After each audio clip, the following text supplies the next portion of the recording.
Wednesday on the daily grind. There'll be a blue Christmas when we lose to the Mavericks. Welcome to the daily grind. I am your host, Luke Hatmaker, not another Memphian by the name of Elvis Presley. He's dead. The king is just not like dead. Sean Connery. Oh my God, you did it. It's Wednesday. I'm your host, Luke Hatmaker, and I got my guy Rusty with me. How are you, man? Are you sad, mad, gloomy? Are you like me, just kind of uppity this morning? Yeah, like I woke up not feeling good this morning. I was like, why do I not feel good? It's like, oh, well, two things. Number one, we played like crap down the stretch last night, and two, that court was nauseating to look at for 2 hours last night. Man, I'm colorblind. I'm red-green colorblind, so I can see blue. Yeah, that SOB last night, I'd be like, ah! Yeah, that was like blue. And, you know, dogs can see blue a little bit better than other colors. And so I was over at Maggie's last night watching with her, and her dog River kept barking at the TV, getting like angry at it. It's like, bro, what's going on? And then it clicked like, oh, he can see the blue and he don't like it. And I don't blame hate it. you know what? I could tolerate the court for most of the game. The second and third quarter. The second and third quarter were really enjoyable for my eyes. It was just the color blindness came out at the beginning and the end. Yeah. For those of you that did not catch the game, the Memphis Grizzlies did lose to the Dallas Mavericks 116 to 121. And I think the game can come down. If you want to pinpoint one quarter, you can say the fourth, but you could say this game came down to not knowing how to start and finish a game. Yeah. For as good as we looked in the comeback over the Pacers on Sunday, it wasn't the Pacers last night. Dallas is a good team. I mean, they're complete. They got big guys. Lively is great around the rim. Kyrie is still one of the best ball handlers of all time. I know this is a family show, but Luka Doncic is a bitch, man. Like, I get so tired of watching him, like, whine and cry. Like, I forgot. Like, I was all day yesterday. I was like, oh, it's fun. We're playing the Mavericks tonight. Good game, good competitive game. And then about a quarter and a half in, I realized I hate watching Luka play basketball, the way he foul hunts and complains. Like, my brother in Christ, you're getting every call. Why are you still complaining? Man, it drove me nuts last night. It is bizarre how, you're a top 5 player in the world. You get every call no matter what, and you still toss those arms and you still look like a whiny little baby boy. And it's Tim Duncan all over. Tim Duncan was the same way, man, and it drives me nuts. And the way he foul hunts, and like if you bump him, like those arms and head are going up, and you know, shooting 27 free throws to 3 in the fourth quarter is wild. What a wild stat, because yes, we were fouling. A lot of those were correct calls. We were reaching. We'll get to Marcus Smart, I'm sure, here in a minute. But like the whistle seemed awful tight on one end and not on the other, is all I'll say. Again, we were fouling, but there's a great play of Tripp trying to drive baseline and Derek Lively basically bumping him into the first row. And we got nothing.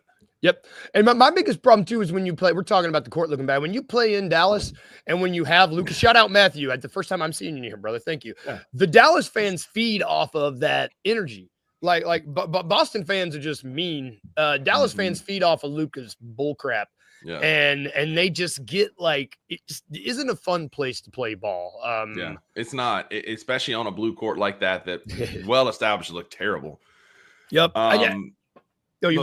Marcus Smart was minus 13 last night, man. And like, thank you. The game really, like, we were holding our own, weathering the fouls, weathering the comeback, until to me, the moment it changed. We were up 111-106 with like 2.5-3 minutes to go. And Lucas shot that air ball that all I can think of is Marcus thought it got tipped a little bit by Santi, because it's sailing out of bounds. And he comes running out of nowhere, jumps off the out of bounds line, and then turns the ball over. Like, it was everybody was heading down the court. It was about to be our ball. Like, what are you doing? And that moment, 111-106, was the moment where they went on like a 15-5 run or whatever it was to finish, 15-3 run to finish the game. It was ugly after that. And a lot of it was free throws. For as good as Cam Spencer was the other night without free throws, the Mavericks don't win that game if they don't shoot 40 free throws, because Luke, and you can speak to this, like, it threw our rhythm off, right? Like, we're trying to run the court and we could never get any momentum established because of all the free throws. Nothing will ruin when you play with pace like this team. When so much of your offensive scheme is dependent on pace, nothing will screw you up more than that. Than having to take a break for a whistle, take a break for a whistle, take a break for a whistle, and how many. Yep, Wayno gets it, and we. How many? So how many? There were 10. We had 10 personal. There were 10 fouls in the fourth. Is that how many we had? You take those 10 fouls away, and how many? God, the Mavericks shot 44. Yeah. 44 shots from the line yesterday. Yeah. You take 10 of those away, though, that's 34. I hate to hinge it on one thing, but take that away and it's different. And that fourth quarter got out of hand really fast. Real quick on Marcus Smart. I do want to give Marcus Smart and Taylor Jenkins. I want to give Taylor Jenkins his props because he did not expand the rotation.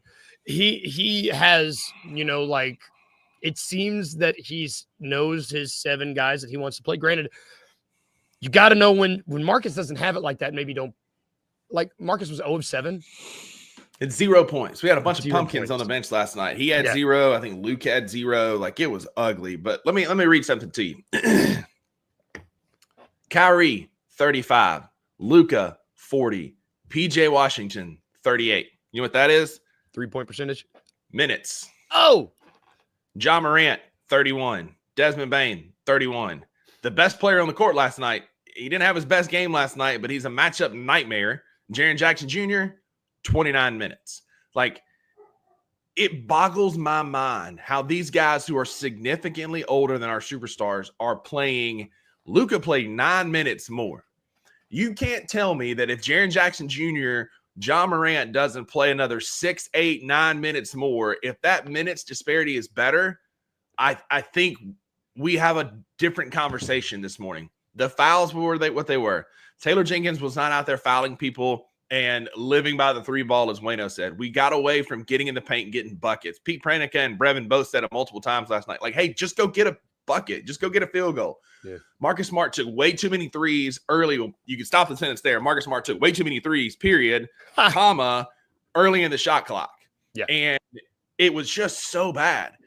Again, I'm not blaming Taylor Jenkins because he went out there fouling, but we continue to not play our best players. Our bench players, I told Maggie numerous times, I hate this lineup because it was Jay Huff, Santi, Marcus, Pip, and Jake. And it's who's going to score, man? That's decent defense and hustle, but who's going to score in that? And they kept going on runs, man. And not blaming Taylor Jenkins, but he's not innocent last night. Yeah, that's very true. His hands are not completely clean. That 3. It's really, this game was so close. This game felt like a playoff game, you would talk about playoff intensity back and forth, really two really good teams. And you have to think Taylor Jenkins. I mean, you take those 6 minutes that Luke Kennard played last night because he really didn't give us much anything, and give those to Jaren. Is the outcome maybe slightly different? Probably. Yes. You take away Marcus played 25 freaking minutes last night. That's more than Jaylen Wells. That's more than Brandon Clark. And Jaylen Wells played well last night. He's 2 for 7. He didn't shoot the ball extremely well, but he was a +6. So, on defense, I was impressed with his poise and how he played against Luka. There was a lot of minutes last night where we had Jake and Luke Kennard guarding Luka, and those were not positive minutes for your Memphis Grizzlies. But Jaylen Wells held his own against Luka last night. It's his first superstar he actually hung with. Luka is going to get his buckets. But Jaylen hung with him pretty well. I can't help but think even if Marcus, we give, 7 or 8 of those minutes to Jaylen, it might be different. Yeah. Last night was just there were so many really, it felt like there were a lot of old habits that this Grizzlies team kind of fell back into last night. And these really close games that we know we can win when we know we are a comparable opponent, if not a better opponent, a better team. It's makes these games even more frustrating and harder to sit through and harder to talk about because you're just you can just see, you're no, we fixed this. I thought we were past this. And that almost makes the games even harder. We scored 26 in the first quarter. It was an ugly first quarter. Bounced back, scored 31 in the second quarter to get it within 1 at halftime. Yep. Scored 38 in the third quarter. We dominated the third quarter, and then we scored 21 freaking points. At one point, we'd only scored like 8, 6 or 8 minutes into the quarter. It's just like it was abysmal fourth quarter. You're not going to win any sort of serious game with that kind of just variance between quarter to quarter. You can't have a 40-point third and then a 20-point fourth and expect to win. I don't. It was a great barometer of where we are. Like we're beating bad teams. We still have a little bit to go to beat good teams, and I thought we had it. But that wasn't Indiana last night. You know, we had that great comeback and Indiana laid down. Dallas is not going to lay down. Nope. Luka is now 7-1 against John Morant. And so he gets up for that game. Like he likes to play the Grizzlies for whatever reason. Kyrie Irving averages 27 points a game against Memphis. That's the third most against anybody he's ever played. And of course it is. They get, that happens, right? They get up for this game, and we didn't until the second quarter. And then it fell apart in the fourth. And again, they kept showing Bobby Hill standing over on the sideline, just like chewing his lip and looking up at the Jumbotron. And I'm like, man, come on, bro. Like, play your best players, man. That's all I'm asking.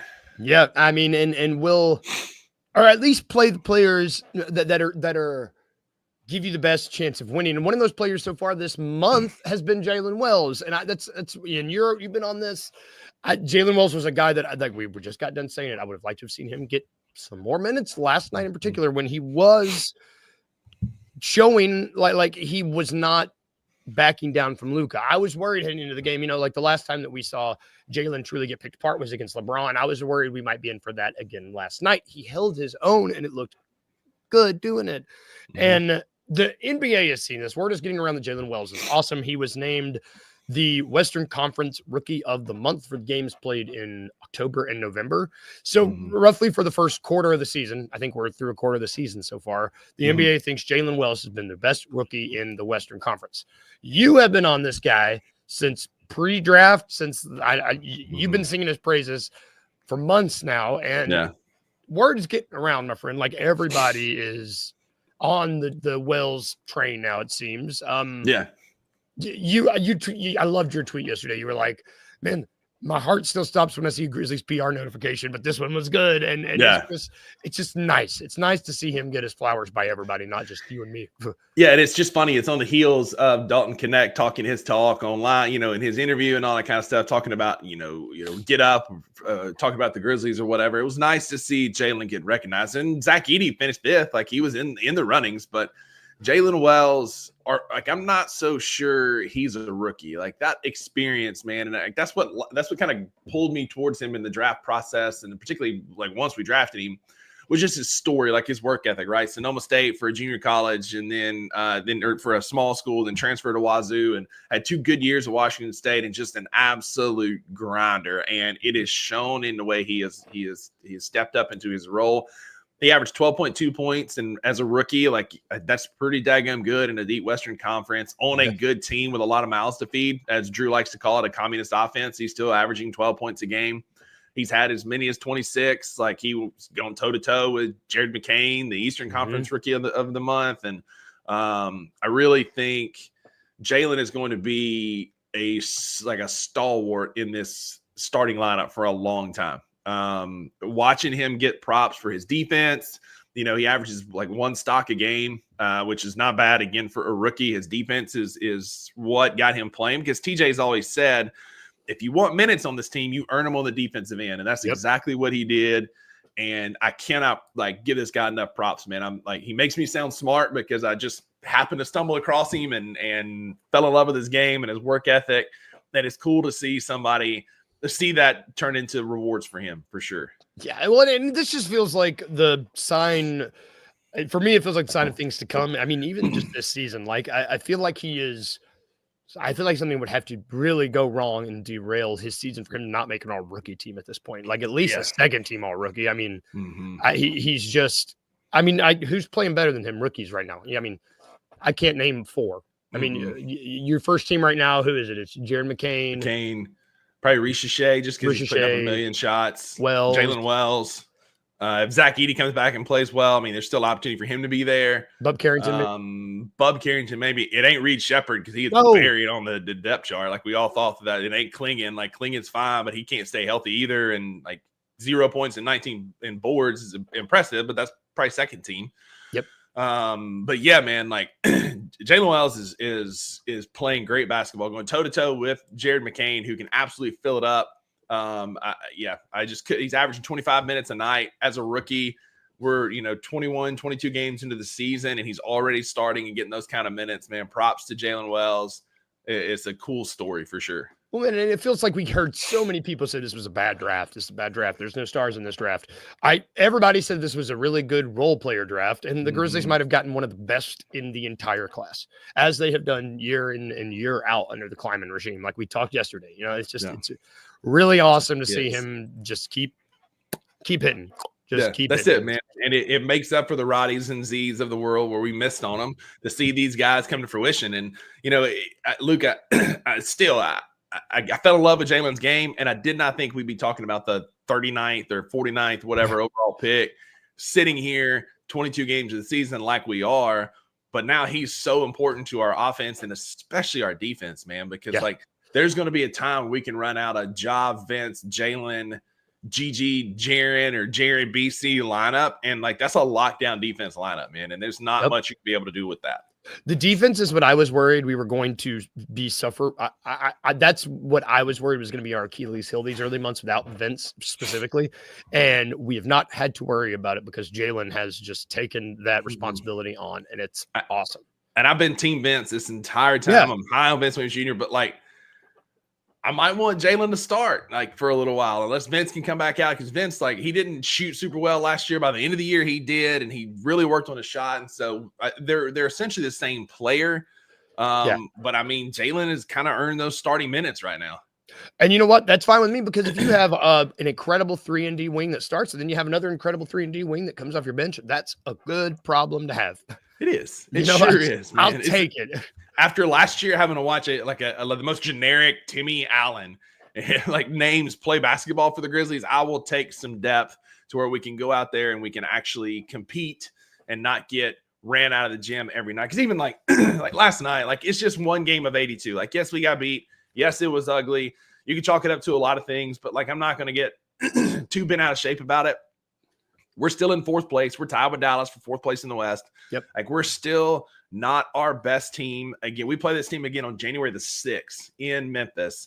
And I would, if we have GG back at that point, we've got Edey back at that point, Vince back at that point, I think we will have a completely different basketball team and a different opportunity. Like, it'll look a lot different. Yep. I completely agree with you. It's well said. We'll take a quick break. Go use the bathroom if you need to. And when we get back, we're going to draft some stuff, because it's draft day, not the movie. Draft day, not the movie. Right after this quick break. I think Zach Edey played well. He got his fouls in. He got them in for sure. But we saw some flashes of really what he can do. Whether that's setting screens or just blocking shots or just making guys change their mind about shots, or just affecting the quality of shots that guys were getting in the game. We saw that a lot. They gotta use him though, man. They gotta be able to find him a little bit. I was about to say they especially the whole first quarter. It was like, because I think that lob that y'all had him, that was his first points of the game. So it was like the whole first quarter, I did peep that. It was like, I see everybody else attempting 5+ shots. Right. Y'all got to find a way to give Zach Edey something like at some point. Everything was running well last night, right? The offense was flowing well. It's gonna come a stretch of time where they're gonna be stagnant, and at that time, that's when I expect them. Okay, hey, let's run the post play to Zach Edey. Tune in to the Anthony Sane Show Wednesdays and Fridays at 12 p.m. weekly on the Bluff City Media YouTube channel.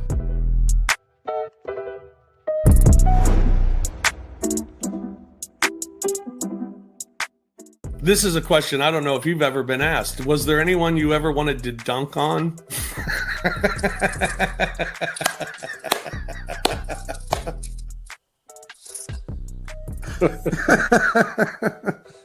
I'm sorry. I'm sorry.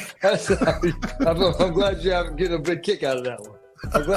I'm glad you've been waiting all day for that. You get that little jokey joke in. Oh, you got a joke. But yeah, I always wanted to dunk in the game. That's what I wanted to do. And it didn't have to be on anybody. I wanted it to be off of a missed shot, like on an offensive rebound, so that everyone's around or in the vicinity when it happened. Did you ever dunk in practice and get overly excited? Yes. and everybody be like, well, are you going to do it in a game? And I'm like, no. Tune in to the Night Court podcast with your hosts, Rob Fisher and Brevin Knight, on the Bluff City Media YouTube channel.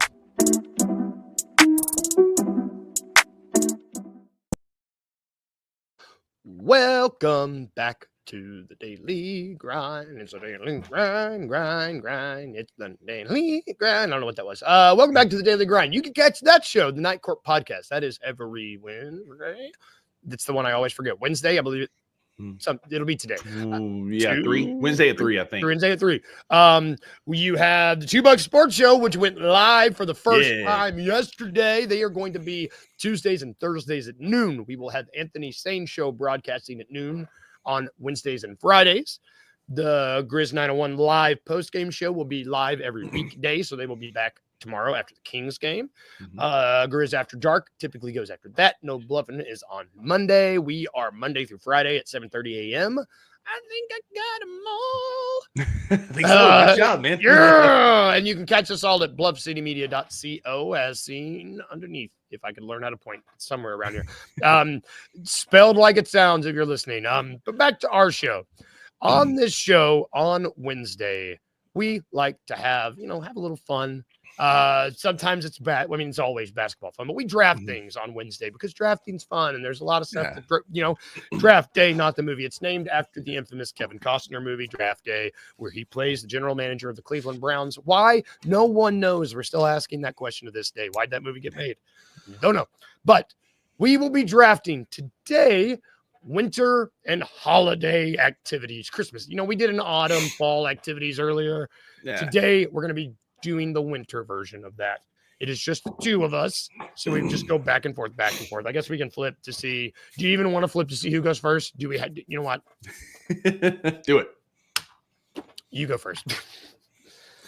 For those of you who have never seen this, I'm the most unlucky person on the face of the world. Like literally, kind of is. It's hilarious. It is. But you can go first. So my favorite wintertime activity is also my favorite fall time activity, and it's burning things, some kind of a fire, whether it's like a campfire or a bonfire, just lighting things on fire, toasting a marshmallow, something over it. It's hard. Like bonfire is like one of one activities in the fall and winter months. So I'm going bonfire first overall. Burning things is really not what I thought you were going to say. And I was like, have we talked about burning things before? And then I was like, oh, there we have. We definitely have. All right, my turn. So you went with bonfire. That's good. So my pick is going to be very dependent on snow on the ground, but I am going to sledding. I love sledding. I don't even need a sled to sled.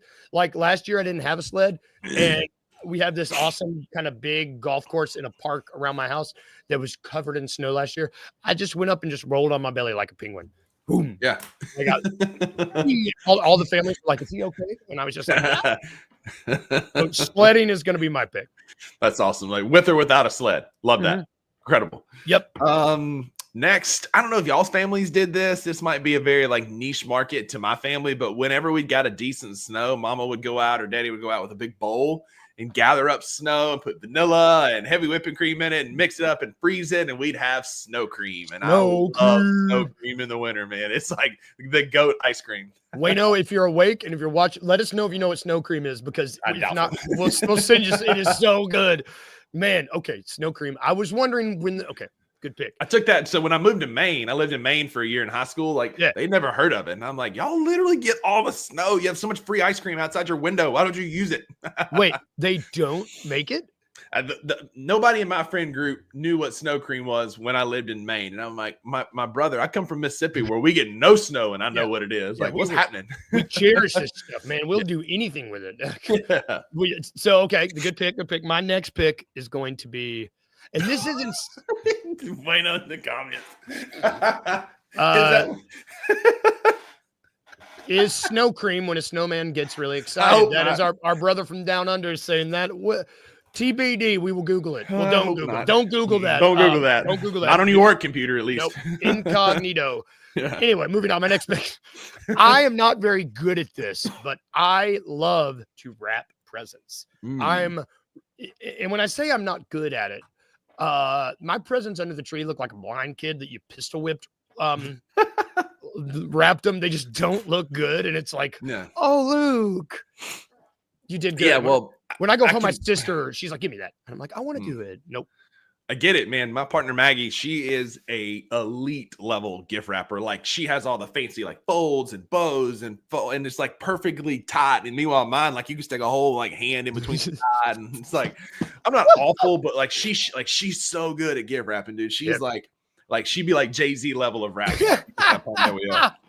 We can be friends. So we got I've got bonfire and snow cream. I don't know what it is about wintertime, man, but just like making cookies. Like, we make tea cakes or gingerbread cookies growing up in the wintertime. Cookies in the wintertime. Cookies, whatever that is. Like the chocolate oatmeal, no-bake cookies, drop cookies, whatever you call them. Like, that was a tradition in my family growing up. So making cookies in the wintertime. Man, I love cookies, and I love the little, the little like Kroger. You get them at Kroger and you get them at Walmart. They're circles, and they have like either a reindeer. Cookie. Yeah, they're the best. They have them at whatever. They have them every season. It's like, oh, shamrock for St. Patrick's Day. Pumpkin for Halloween. Yep, absolutely. But those little sugar cookies, man, they're so good. Best so good cookie in the world. All right, I go next. Okay, so I'm going to do. Oh. I'm pivoting on myself. I'm calling an audible. Watching Christmas movies, specifically Christmas movie marathons, because I was just about to pick something that happens in a movie, and I was like, you know what? I'm just going to pick watching movies because I love them. Yeah, they're great. Yeah, solid choice, man. Solid choice. We're doing 5. I've got 2 more. Five. All right, so number 4. I did it the other night at Maggie's. Like, it can be tedious and annoying at times, but I love hanging Christmas lights outside. Oh, I just it's fun. Like, we did like along her pathway and around her little flower bed. I love hanging the icicle lights up on the eaves. Like, I just enjoy. Call me Clark Griswold, whatever. The other night, we were working on it, and she's like, "Man, I wish your name was Clark," which is ironic because my name is Rusty, which is the son's name in Christmas Vacation. My brother's name is Clark, and my parents swear they didn't do that on purpose, but I don't believe them. Do you have another brother that's my cousin Eddie? Is that his first name? Cousin Eddie. Do you I've have got cousin some Eddie? cousin Eddies, that's for sure, but no, I don't. It's not a brother. Dude, your parents are lying to you. You're totally named after Clark Griswold. I was going to say, like, I asked him that, and they're like, "No, we swear." They know. They know. Well, I'm going to piggyback off of you. Not Christmas tree lighting, but another Clark Griswold favorite. Going and cutting the tree down. My family started doing that when my mom married my stepdad, and my first time I was like, this sucks, and then I was like, well, this is excellent. It's just fun. I don't do it at our house, but my parents still do it. It's still like a Thanksgiving thing, and the whole act. I don't want to deal with it in my house because the cleanup is god awful, but I love going to cut the tree down. I really love it. Brings me back to my childhood. Yeah, I love a live tree. I'm a big live tree guy. Don't do artificial trees. I haven't since I was 18. Yep. So yeah. I'm gonna throw a curveball here. One of my hidden talents that nobody really knows about. I guess I've kept it under wraps because I don't really have a place around here to do it. I'm actually a pretty good. You look at me. I'm 6'5", 250 and 255. I'm a large human. But I can ice skate like a mother. I was gonna say, I love ice skating, man. When I lived in Maine, I kind of took to it. I played some hockey when I was up. That was a mean defensive man. Like, I was enforcer. Like, I just played football on ice skates. And so give me ice skating. I'm like the Michael Scott, man. Like I just like randomly can ice skate really well. Dude, you said I was like this SOB is going to tell me that he can ice skate really good, and I bet my right nut that he is an incredible hockey player. I was like, I bet you just go and wreck people. I mean, that's it. Like my slap shot was terrible, so they put me on defense. But brother, you cross that line with that puck, it's a wrap. Man, that's hilarious. I took ice skating in college. We had to take like a physical class, and I was like, ice skating met once a week. I was like, it's gonna be an easy A. It was ice skating for beginners. Poorly named as well. Yeah. I walk in there and there's all these people that are know how to ice skate, and I never figured out how to. By the end of the class, couldn't figure out how to ice skate backwards. I went to the teacher and I was like, "Hey, man, it's like a different scale for everybody, right?" and he was like, "Yeah, you ain't got nothing to worry about because man, it is hard." But like props to you because I can't. My center of gravity is too high. It's like, ugh. Yeah, I mean, like I can't surf. I snowboard well, but like ice skating, I just took to it. I grew up around. One of my close family friends owned a skating rink in Corinth, and so I grew up like rollerblading all the time. And I guess it just translated, man. I don't know. But the first time I put skates on, like everybody else is like, "Oh, like be careful," and I'm just like, "Toosh, toosh." Like this ain't bad. I got this. Like, oh man, get on my level. Yeah, love it. So I'll go last. This might be a super. I might be speaking to my people. You might know this. I was going to say this might be a relatively redneck choice. I was like, it might be. Have you ever gone mistletoe hunting? Yeah, you shoot it out of the tree, dude. My guy. I love mistletoe hunting. I try. Let's just say that. I will say yes to everything. I'll do anything. I will go out and I'm like, yeah, let's do this. But I'm going to attribute to my center of gravity. Guns in my hands and my gangliness, I'm just like, ugh, ugh, ugh. It's hard for me. Yeah. I pull the trigger and it's like my whole body snaps in half. But mistletoe hunting, mistletoe hunting, mistletoe grows in these big bushels way up in the trees, clumps. And to get them down, you have to go and you shoot them out of the tree. And it's really fun. It's all of the fun things about hunting living creatures, but without any of the like skill that you need to do that because this prey is not moving and it's stationary. It doesn't move.